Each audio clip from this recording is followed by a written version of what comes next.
But it sounds like we got RDU on the line. RDU, can you hear us?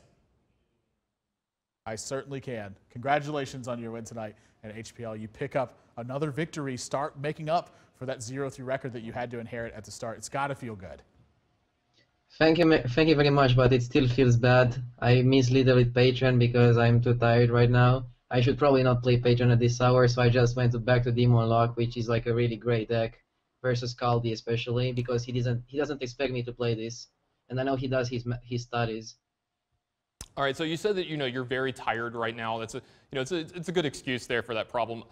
When you make that kind of mistake and you know that you have to play at least one, but maybe even two more games after this, how do you get yourself back into a good mental, stable situation to be prepared to play those two games after making that kind of mistake? I just get mad on myself, but the break helps me. I can get back on track really fast because I'm used to tilting from ladder. I did that mistake like once, like half a month ago. It just happens. In my brain, I think that Unstable Ghoul is instantly going to die, and I forget that he still has to take 3 damage to die. It's just like a small problem I have to fix in the future. Probably I will never do that mistake ever again. Yeah, I don't expect you to make that mistake ever again. Just kind of watching it happen, I was like, oh, he's so used to it just being automatically suicided in this spot that it's just completely overlooked. It ends up costing you a game.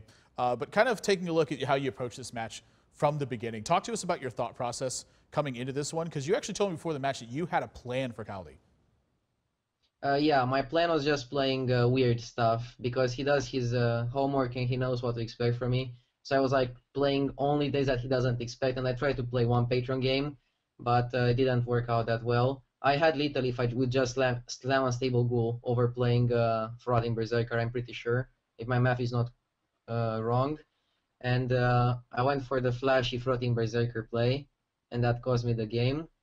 On the other hand, I also prepared a math warrior. Is the warrior that was played before Patreon came out with warguns and stuff. And I drew really poorly. And when I drew the brawl, my chance to come back, he plays the low tab and he seals the deal. But the Demon Lock is a really efficient deck because it's one type of warlock he will never expect me to play. And the Molten Giants is something he will not play around when he sees Yin Yang Boss. So it's just anti-Kaldi deck. It definitely looks like anti-Kaldi deck. I do want to talk about the Raging Worgen deck a little bit more. We've been seeing it pick up actually some popularity. I mean, you're I think the 3rd person or the 4th person to play it now. What's the specialty of that list? Like, why is it better than Grim Patron in certain spots, and where is it worse?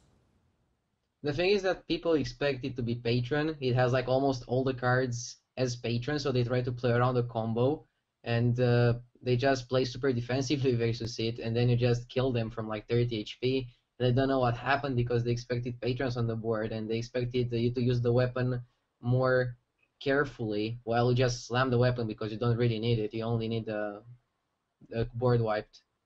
So the element of surprise, the big factor there. Yes. Well, to the surprise of no one, you win another match here in HPL. Congratulations on your win here, RDU. A few more and you're right in that playoff picture. Thank you very much. I'm trying my best to get there. Yeah, well, you keep trying, you're going to find yourself there.